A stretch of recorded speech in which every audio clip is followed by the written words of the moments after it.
રાજ્યમાં અસામાજિક તત્વો સામે પોલીસે દંડો તો ઉગામ્યો છે, પણ તેની અસર ગુનેગારો પર થતી ન હોય તેવું લાગી રહ્યું છે। છાશવારે લુખ્ખા તત્વોના ત્રાસની ઘટનાઓ સામે આવતી રહે છે, ત્યારે પંચમહાલમાંથી વધુ એકવાર લુખ્ખા તત્વોની કનડગત સામે આવી છે। આ વખતે તો અસામાજિક તત્વોના હાથ શિવાલય સુધી પહોંચી ગયા છે। જોઈએ ભામૈયામાં કોણ ભરાડી। પંચમહાલના ભામૈયામાં અસામાજિક તત્વોનો ત્રાસ, લુખ્ખા તત્વોના હાથ શિવાલય સુધી પહોંચ્યા। મહાદેવ મંદિરમાં તોડફોડ કરી પહોંચાડ્યું નુકસાન, માતાજીની મૂર્તિને પણ ખંડિત કરતા લોકોમાં રોષ।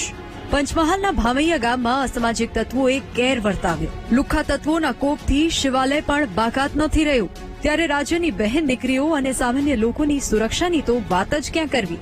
અસામાજિક તત્વોના હાથ હવે શિવાલય સુધી પહોંચી ગયા છે, જે તંત્ર માટે શરમની વાત છે।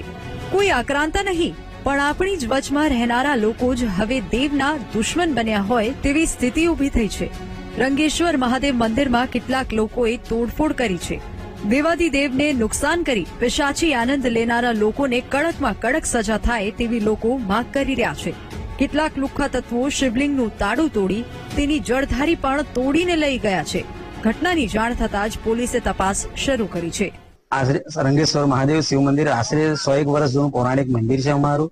ત્યાં આજુબાજુના ગામના 7-8 ગામના લોકો પણ અહીંયા પૂજા અર્ચના કરવા માટે આવતા હોય છે। આ મંદિર સાથે અમારા હિન્દુ ધર્મની આશરે 7 ગામના લોકોની સારી એવી લાગણી અહીંયા દુભાયેલી લાગણી જોડાયેલી છે। સવારમાં આજે ચૈત્ર મહિનાનો પ્રથમ નવરાત્રીનો પ્રથમ દિવસ હોય, રોજ માતાજીની પૂજા અર્ચના કરતા હોય મુજબ અહીંયા શિવ મંદિરમાં અને માતાજીની પૂજા અર્ચના કરવા માટે લોકો આવતા હોય છે। દિવસ અમારા ગામના એક ભાઈ આવેલા હતા, મંદિરનું તાળું તૂટેલું જોયું। સાહેબ, અમારા હિન્દુ સમાજની આ માતાજીની મૂર્તિ તોડેલી છે, લાગણી દુભાયેલી છે સાહેબ, અને આવા અસામાજિક તત્વો વિરુદ્ધ કાયદેસરની તાત્કાલિક કાર્યવાહી કરવા સાહેબ નમ્ર વિનંતી છે। ઘટના પછી પણ કેટલાક સીસીટીવી ફૂટેજ સામે આવ્યા છે, જેની તપાસ પણ શરૂ કરાઈ છે।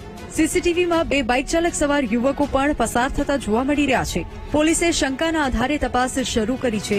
ચૈત્રી નવરાત્રીના પ્રથમ દિવસે જ આ પ્રકારની ઘટના સામે આવતા લોકોમાં આક્રોશ જોવા મળી રહ્યો છે।